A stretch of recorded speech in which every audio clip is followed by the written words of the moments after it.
bonsoir à toutes et à tous. Merci de votre fidélité à votre émission Café Mort, les lundis à 21h. Et comme chaque lundi, on accueille un invité qui va venir nous parler de son histoire, son parcours et puis son engagement surtout. Et là, je vais accueillir quelqu'un que je connais, donc que j'ai croisé, donc un vrai parcours, une vraie richesse. Et vous allez découvrir quelqu'un qui manie avec acuité, avec dextérité, qui joue avec les mots, la langue française. On accueille ce soir Smaïl Chertouk, qui est journaliste et auteur. Smaïl, bonsoir. Bonsoir. Alors d'abord, Smaïl, merci d'avoir accepté. Merci Akli de me recevoir. Bah oui, il y a longtemps que je voulais te recevoir, donc oui, c'est chose faite, donc je suis assez content parce que tu es aussi dans le journalisme, tu fais beaucoup de choses. Mais avant de commencer de venir là-dessus, Smaïl, qui est Smaïl Chertouk ? C'est une bonne question. Alors très modestement, qui est Smaïl Chertouk ? C'est une personne d'abord d'origine algérienne, née en Algérie, née en Kabylie, au fin fond de la Kabylie, dans un tout petit village de la petite Kabylie qui s'appelle Atiyahia. Atiyahia, ouais, c'est un village qui a produit beaucoup d'artistes aussi. Exactement. Atiyahia, c'est Hammam, on est vraiment à l'entrée de la petite Kabylie et qui a vécu ses premières années d'enfance avant de s'installer avec le papa à Alger. J'avais 6 ans. Et je vais y vivre de 6 ans jusqu'à 17-18 ans avant de venir en France pour y faire mes études. Voilà dans les grandes lignes, le début de l'histoire. Alors moi j'aime bien dans les petites lignes aussi, c'est-à-dire, alors comment ça se passait la vie à Alger quand on arrive, quand on est kabyle, qu'on vient du fin fond de la Kabylie, qu'on est je crois d'une maman qui est algéroise, je crois qu'elle est babellouade la maman, de la Casbah je crois c'est ça ? Oui. Et le papa est kabyle de Kabylie, je crois qu'il n'était pas sorti avant ça de sa Kabylie, non ? Oui. Et donc comment ça se passe ? Ah, tu es très bien informé d'abord Akli, parce qu'effectivement il y a une histoire un peu curieuse, c'est que mon papa qui est né en Kabylie, qui est vraiment un paysan qui va immigrer en France aussi, comme beaucoup d'Algériens et beaucoup de Kabyles, va épouser ma maman, mais qui est algéroise, qui est née à Alger, qui est née vraiment à Sidi Mohamed Cherif, on parle vraiment de la Casbah d'Alger. Donc ma maman, elle va émigrer en Kabylie. Mais quand je dis émigrer en Kabylie, elle se retrouve du jour au lendemain à quitter une petite demeure au centre d'Alger pour se retrouver à l'intérieur d'un village, dans le Hara, une grande maison familiale, à avoir sa part des tâches ménagères, sa part des tâches dans les champs, etc., etc. Ça a été un grand choc pour elle. Le choc a été pour moi à 6 ans, quand on s'est installé à Alger. Et j'ai coutume de dire qu'on aurait pu aller en Chine, c'était pareil. Parce que j'ai vécu une enfance de 5 à 6 ans, mon enfance, c'est Haïdi. Voilà, c'est le village, c'est la montagne, c'est les bêtes, c'est les moutons, c'est quelque chose d'assez paradisiaque. Et du jour au lendemain, je me retrouve à Alger, une grande ville, une autre langue. Quoi qu'on dise, c'est une autre langue, ça veut dire qu'on vit vraiment dans la langue kabyle. On arrive dans Alger, il n'y a que l'arabe qu'on entend dans la rue, donc on est assez surpris. On passe quelques années difficiles, parce qu'il y a beaucoup de jeunes qui se jouent un peu de nous. Je me souviens, mon grand frère, on l'appelait dans le quartier Bahloul Jbel. Bahloul Jbel, il faut traduire l'idiot de la montagne, quoi. L'idiot du village, exactement, l'idiot de la montagne et tout. Et moi, j'étais le frère de Bahloul Jbel, c'est pire encore. J'étais même pas l'idiot lui-même, j'étais le frère de l'idiot, etc.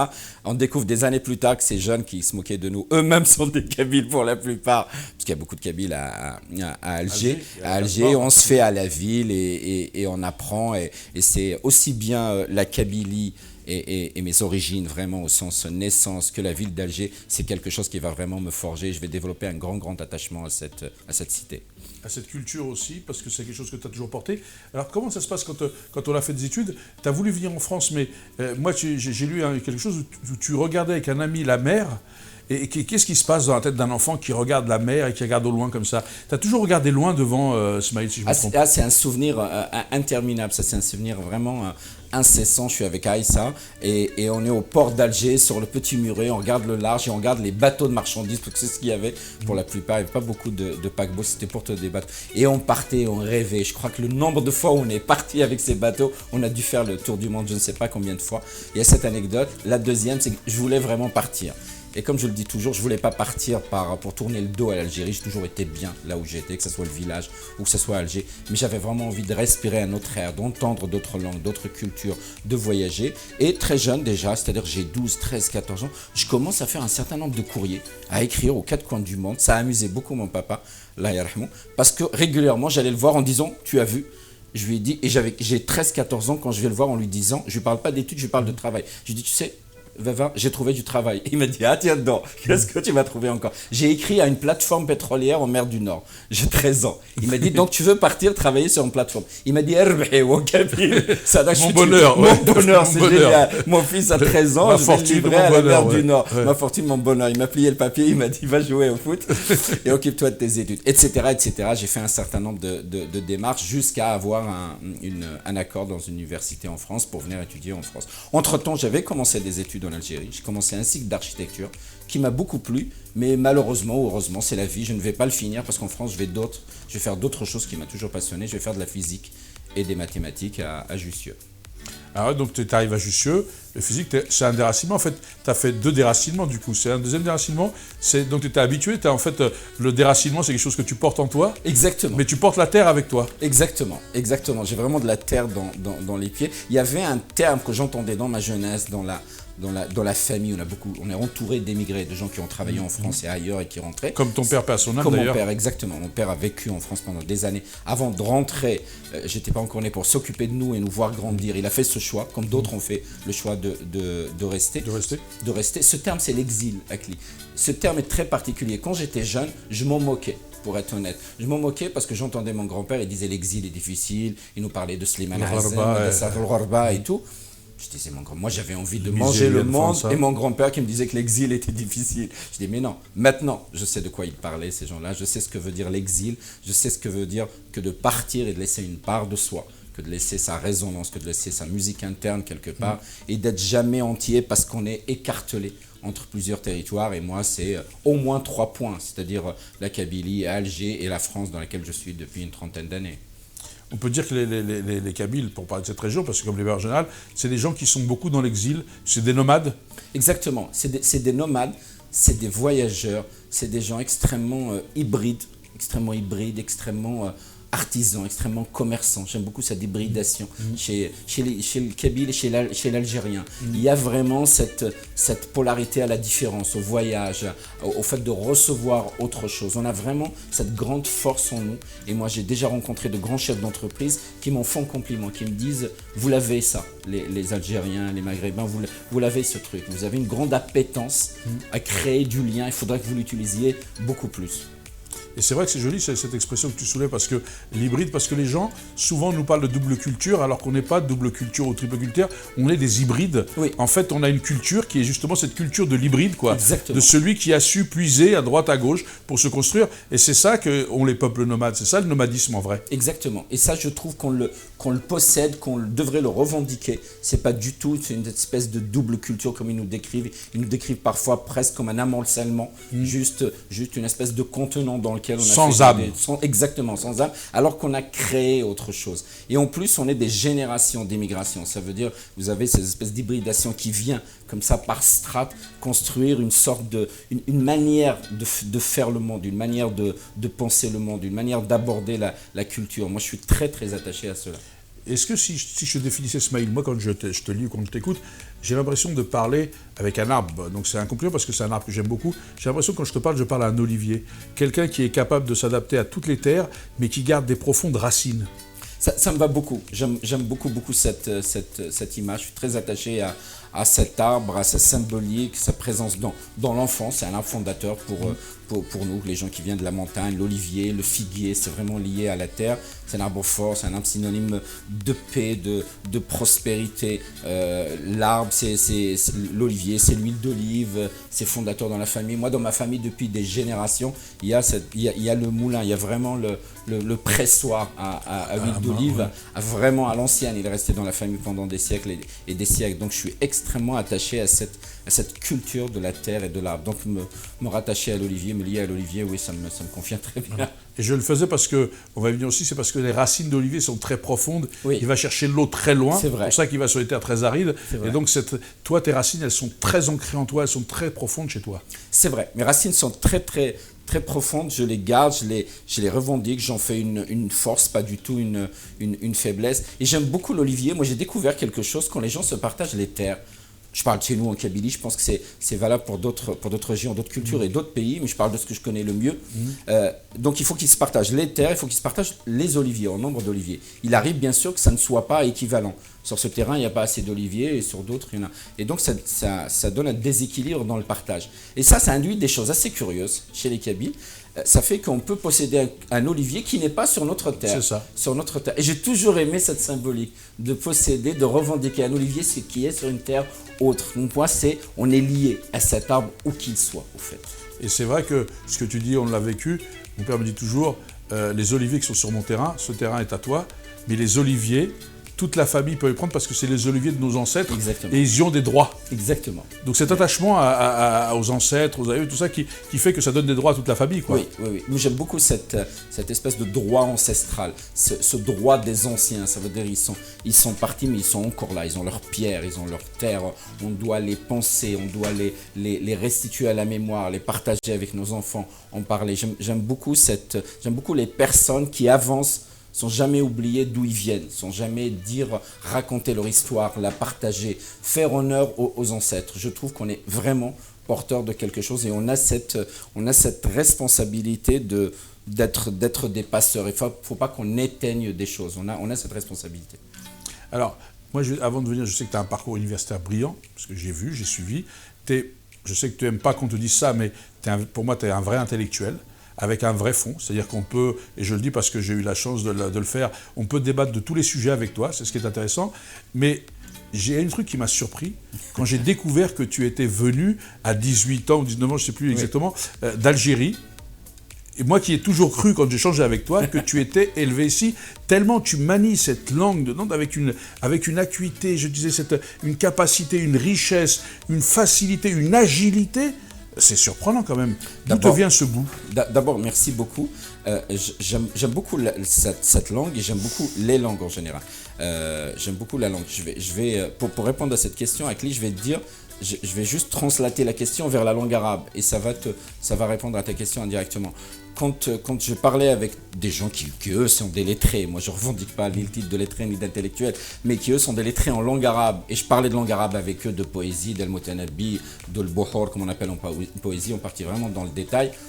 On m'a pris pour quelqu'un de l'Orient, pas du tout du Maghreb, et pour quelqu'un qui était un littéraire et tout, tellement j'aimais la langue arabe et j'ai versé vraiment dans la langue arabe. Il m'est arrivé la même chose avec le français, exactement. On m'a pris pour quelqu'un qui est né ici, qui a fait qui a vécu ici, alors que moi, quand je suis arrivé en France, j'avais presque 20 ans. Mais j'ai toujours eu cet amour de la langue, et très très jeune, je ne faisais pas que m'asseoir au port d'Alger et de regarder les bateaux et tout. J'allais aussi, avec cette même amie, Aïssa, on allait au centre culturel d'Alger, on y est allé très très tôt. Et c'est quelque chose que j'ai toujours conseillé aux jeunes, aux gens que je connais. Je leur dis, faites les choses, ne vous posez pas de questions. Vous avez envie de quelque chose, poussez la porte et allez. On a su un jour, comme ça, on a 13 ans, qu'il y avait un centre culturel. On ne s'est pas renseigné et tout. On a demandé l'adresse, on y est allé. Frappé à la porte, on a vu quelqu'un à l'accueil, on a dit on voulait visiter. Qu'est-ce qu'il y a ici? On veut savoir. On ne connaissait pas le centre, on a découvert qu'il y avait une librairie, une bibliothèque. Ah bon, on peut s'inscrire? D'accord, on s'inscrit. Il y a des cours de français, oui. Et des cours de théâtre, oui, ça nous intéresse. On s'est mêlé à tout et on va y passer. Alors jamais, quelqu'un nous aurait dit, venez, je vous prends par la main, je vous inscris à la bibliothèque du Centre culturel français, on aurait probablement dit non. Parce qu'on est des jeunes, on a envie de jouer, mais on l'a fait de nous-mêmes. On avait envie et ça y est, on s'y est pris. Même chose, un jour au lycée, on devait faire un exposé sur les étoiles, voilà, sur l'astronomie. Moi, je suis un passionné, je suis physicien, donc je suis passionné d'astronomie, de physique. Et il y a un observatoire sur les hauteurs d'Alger, un observatoire d'astronomie qui est très très mal connu par les Algériens. On a appris qu'il y avait là. On y est allé, tout le monde, quasiment tout le monde nous a dit, n'y allez pas, on ne vous recevra pas, vous êtes des jeunes, pourquoi ils vous recevra? On est tombé sur un passionné d'astronomie, il nous a ouvert, il nous a fait rentrer, il nous a fait visiter, il nous a parlé pendant tout l'après-midi d'astronomie, il nous a dit qu'est-ce que vous voulez faire comme étude, et ce monsieur, on est sorti de là, il nous a donné envie de manger le monde. Il y a des gens comme ça qui sont des passeurs, et on leur rend presque service quand on leur donne l'occasion de passer le message, de passer leur savoir, leur émotion et leur appétence au monde. Alors maintenant, je comprends mieux d'où te vient cette vocation de passeur. Parce que, effectivement, tu as parlé de ton parcours universitaire physique où tu as été diplômé. Donc, voilà, tu peux dire le diplôme parce que c'est pas secret. Oui, j'ai fait un DEA de physique. J'ai fait également, comme en France, c'est bien d'être ingénieur. J'ai fait aussi un titre d'ingénieur dans une école prestigieuse à Paris. Voilà, donc comme ça, les gens savent que voilà, ce que je disais n'est pas erroné. Et donc, tout ce savoir, ce que c'est acquis, parce que moi j'ai parlé du français parce que ce qui vous intéressait là, mais j'aurais pu le dire aussi en arabe parce que toi tu es lettré dans les deux langues, hein, c'est ça qui est assez... J'aime les pratiquer en tout cas.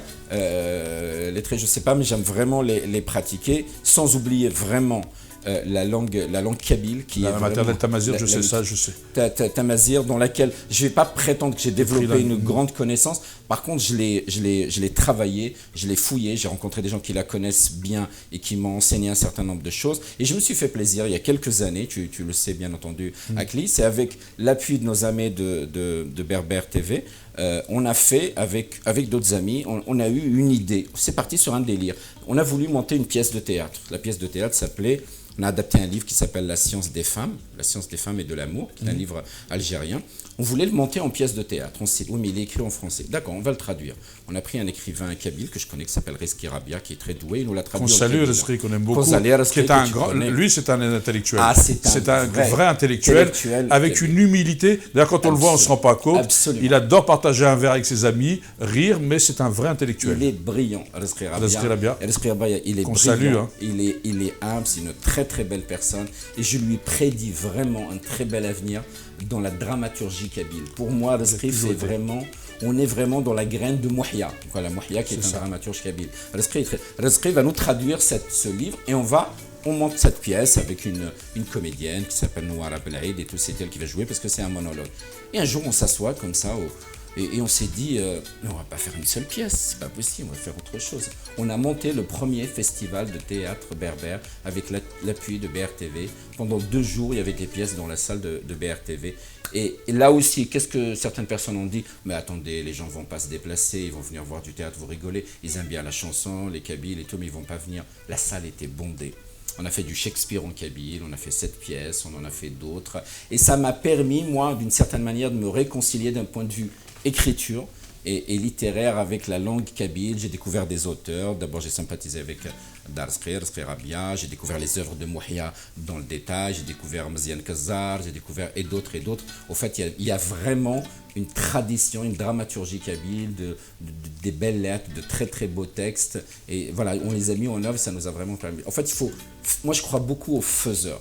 Je crois beaucoup aux gens. Pour moi, le monde va changer à force de faire. On peut dire le monde et on a le droit de le dire parce que la pensée est importante, mais l'artisan, ce moment où on bouge, où on se met en mouvement pour actionner quelque chose, si petit soit-elle, c'est là qu'on change le monde.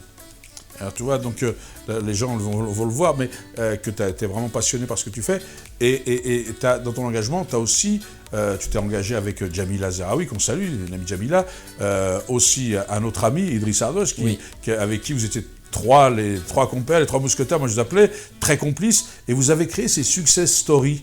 Comment vous êtes venu l'idée? Parce que cet engagement de vouloir rendre visible l'invisible, de vouloir faire passer, cette vocation que tu parles des passeurs. Tu es un passeur de lumière, j'ai l'impression. Merci beaucoup, Akli. D'abord, ton humilité t'empêche de le dire, mais tu y as participé, tu as beaucoup encouragé l'expérience. Et je vais rendre justice à Jamila Zeraoui parce que c'est elle qui a initié ce travail et cette idée, elle l'a porté sans relâche. Et on l'a fait que la rejoindre avec Idriss Awardash et d'autres. Et on l'a rejoint vraiment corps et âme et on s'est lancé là-dedans. Et pendant des années, on a fait ces événements qu'on appelait Success Story Algérie, Success Story Tunisie, Success Story Maroc, exactement. Et c'était passionnant parce que l'objectif était simple. Trouver nos pépites et les valoriser, mais vraiment les valoriser. Et c'est un exercice qui n'est pas facile parce que ça peut être décrié.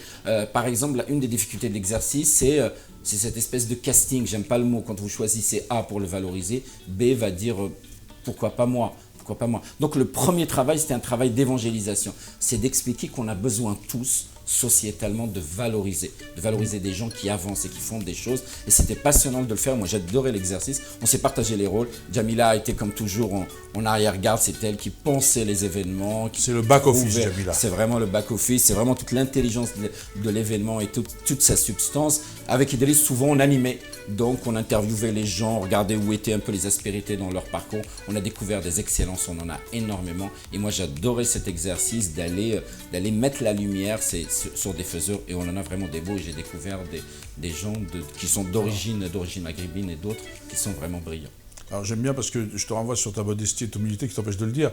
Vous n'avez pas que animé parce que vous avez fait des portraits. Oui. C'était fabuleux. C'est-à-dire que moi-même, j'ai participé comme d'autres. Et quand je suis venu, quand tu as fait mon portrait, j'ai des choses que je me découvrais moi-même, quoi. Vous faisiez un travail de fond, vraiment de recherche sur les gens, et vous faisiez avant, quand les présentants, vous faisiez un vrai travail journalistique, mais de sourcing, d'information. La base du journalisme, quoi. C'était vraiment chercher. Et ce que j'aimais chez toi, c'est d'où te vient ceci, c'est-à-dire que tu utilisais des mots qui rendaient encore les choses plus chantants. Oui. Que tu avais cette capacité, je ne sais pas pourquoi, à embellir. C'est-à-dire que tu avais la personne et tu mettais le décor, et tu plantais le décor, et ça facilitait aussi l'intervention des gens.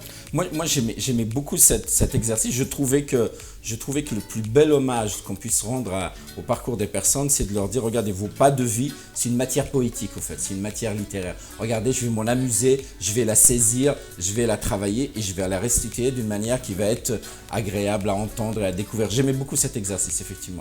Ouais, c'était fait, donc moi je trouve que c'est un de vos engagements, parce qu'il y a aussi un autre engagement qui est l'écriture. Alors, ce qui est paradoxal, c'est que les gens ne savent peut-être pas, ou pour les initiés, tu as fait beaucoup de livres techniques. Oui. Parce que sur la physique, sur l'informatique, tu as écrit beaucoup de livres très techniques, très poussés, de qualité, mais qui sont pas très connus. Oui, qui ne sont pas très connus pour deux raisons. La première, des fois, c'est des livres techniques, donc destinés à des cibles précises. Ça peut être des livres d'entreprise, ça peut être des livres presque qui sont commandés parfois sur des sujets qui peuvent paraître amusants. J'ai écrit sur le siège dans le transport ferroviaire. Il fait 250 pages, ça ne s'invente pas.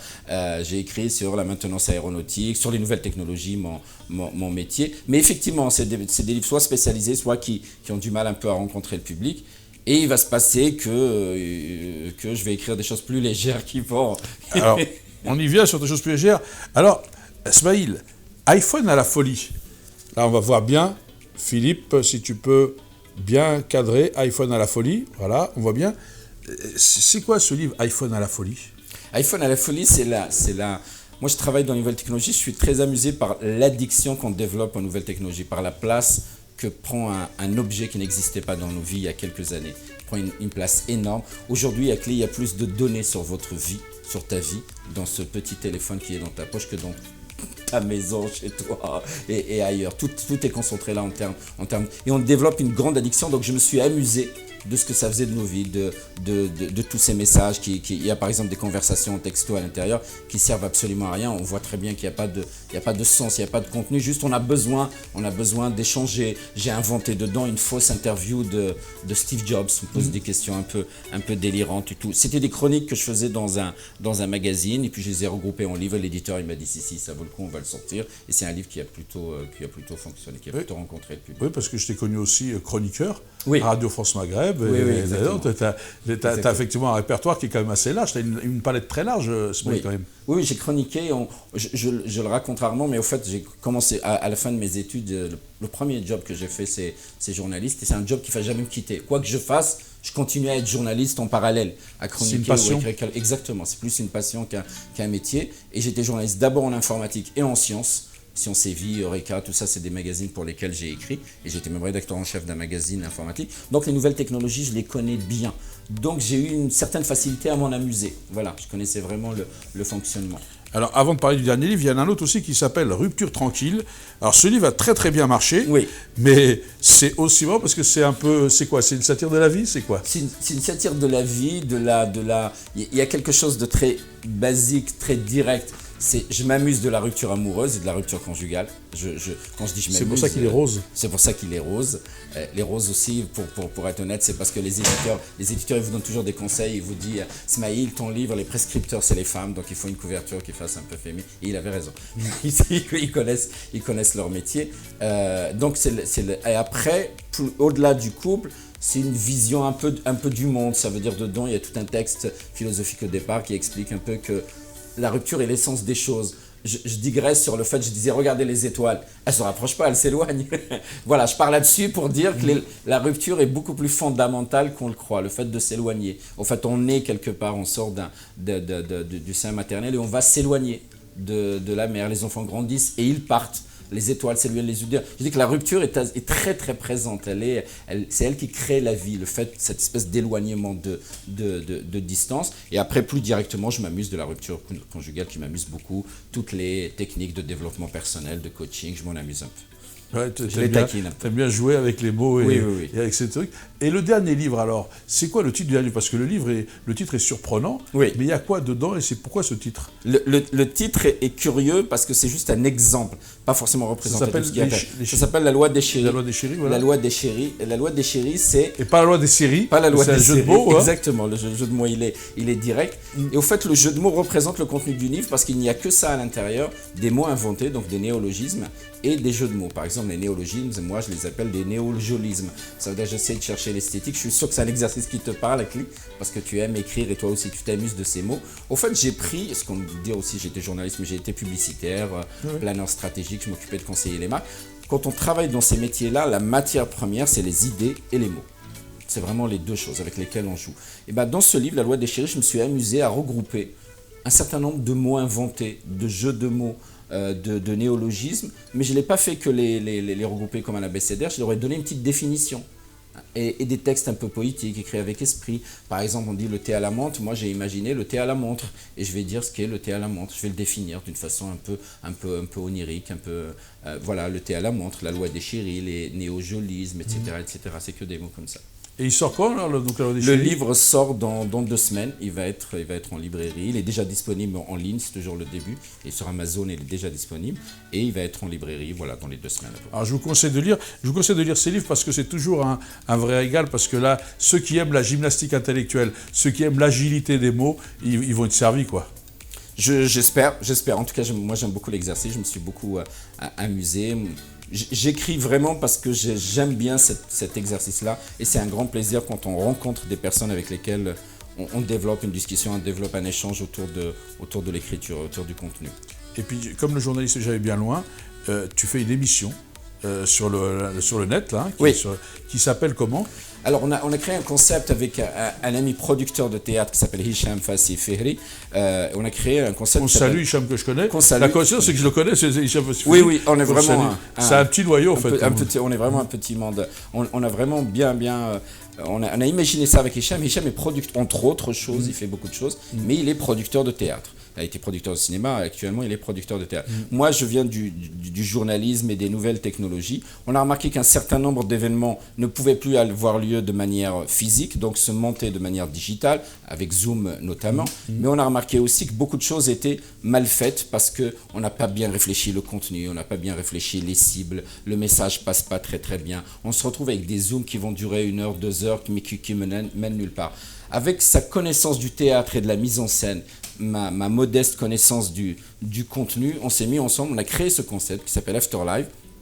Et donc on fait des émissions régulièrement, des entretiens sur des sujets très vastes. Là on a reçu Jacques Attali pour son livre Économie de la vie et l'économie positive. Moi Attali c'est quelqu'un que je connais, que j'ai reçu dans un certain nombre d'événements, donc on a eu un échange extrêmement intéressant. On va recevoir Raziqa Adlani qui est islamologue et philosophe pour parler d'un sujet qui me tient à cœur, sur lequel j'ai un projet d'ailleurs avec Rala Benchir, c'est exactement une pièce sur le rêve d'El Mamoun, sur le dialogue l'interaction entre la raison et le dogme dans la maison islam, et qu'est-ce qui se passe dans la maison islam depuis des siècles, qu'est-ce qui a bien pu nous quitter pour qu'on se retrouve à ce point coupé de toute pensée critique, comme disait Mohamed Harkoun et tout. Donc ce travail-là, et cette réflexion-là, on va en parler avec Raziqa Adlani et d'autres. Voilà, donc on a des entretiens comme ça et des émissions. C'est une nouvelle manière de faire de la télé avec beaucoup plus de présence pour les téléspectateurs. C'est qu'on invite toujours un cortège de personnes à être là,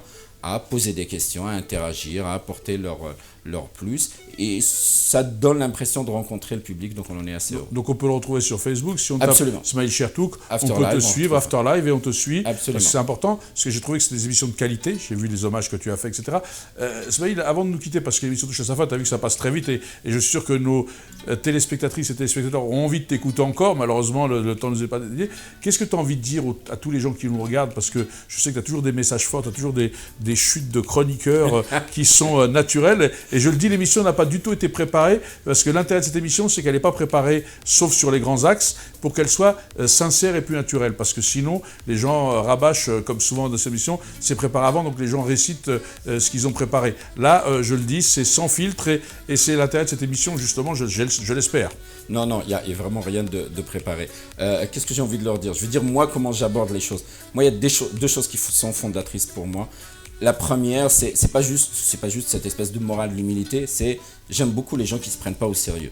Donc l'humour et la légèreté, elle est importante. Ça permet d'alléger ce monde, d'alléger les choses un peu dures et d'avoir plus de bonheur à vivre les belles choses. Donc j'aime beaucoup des phrases comme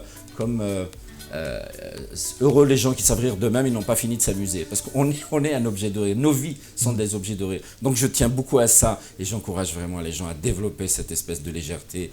En vrai, et Dieu merci, il y a peu de choses graves dans nos vies. Il y en a, bien entendu, mais il y en a peu. Et beaucoup de choses, c'est nous qui les aggravons. On leur donne une dureté aux choses, on les épaissit. Il faut faire exactement l'exercice inverse. Premier, c'est celui-là. La deuxième, c'est vraiment l'audace. Il faut y aller, il faut faire. Quand on a envie de faire quelque chose, il faut faire. Et si tu veux que je te fasse sourire, Akli, on m'a fait remarquer un jour que je finissais toujours les événements de Jamila avec la même citation. Et c'était vrai. C'était vrai, je vais lui faire honneur à cette citation. Mais pour me moquer de moi-même, parce qu'on m'a taclé là-dessus, on m'a dit un jour, on m'a écrit Smaïl, tu n'as que celle-là ou quoi? C'est de René Char. Ça Oui, dit, tu te souviens de celle-là, c'est toujours avec, ça dit impose ta chance, serre ton bonheur et va vers ton risque, à te regarder, ils s'habitueront. C'est ça. Et d'ailleurs, quand tu cites René Char, qui disait la lumière est la blessure la plus rapprochée du soleil. Exactement. Et donc, et ceux qui erraient autour des margelles de Sophie, tout ça, je crois que citer René Char montre quand même aussi ta qualité intellectuelle et ton capacité, parce que tout le monde ne cite pas René Char. Et c'est quand même une source d'inspiration, Smaïl, René Char. C'est une très très belle source d'inspiration. J'aime beaucoup René Char et j'encourage vraiment à lire René Char. On découvre des choses assez surprenantes. C'est ce que j'aime de ces écrivains-là, c'est qu'on croit les connaître. Et quand on creuse un petit peu, on découvre des choses extrêmement vastes. On parlait tout à l'heure des événements, il nous fait l'amitié de nous renouveler sa confiance régulièrement. On parlait de Jacques Attali. Jacques Attali, quand je l'ai reçu il y a des années pour un événement à l'école 42, je connaissais Jacques Attali, le consultant d'État et le consultant et l'économiste. J'ai découvert quelqu'un qui a écrit sur la musique, qui a écrit pour les enfants, qui a fait de la BD, les gens sont plus larges, plus vastes qu'on le croit. Pour le savoir, il faut aller vers eux, il faut frapper à la porte, il faut rentrer, il faut être demandeur parce que les gens n'attendent que ça. Ils veulent être consommés, entendus, partagés, taquinés, controversés. C'est ça la vie, Donc ne pas rester dans son coin et y aller. Merci Smaïl sur ces paroles. Écoutez, vous avez vu, donc comme vous le dit Smaïl, il faut de l'audace, il faut de la volonté, il faut avoir envie, il faut y aller. Et puis le monde, il est beaucoup plus vaste que celui que vous voyez, et il faut aller le découvrir, il faut avoir l'appétence pour y aller, exactement. Mais surtout en étant bienveillant, comme essaye de le faire passer Smaïl. L'important, c'est d'être passeur. Donc Smaïl, merci d'être venu. Merci Akli. Nous, on se quitte, donc pour celles et ceux qui n'ont pas encore dîné, bon appétit. Pour les autres, excellente soirée en famille. On se retrouve lundi prochain avec un nouvel invité. Bonsoir à toutes et à tous, et à lundi prochain.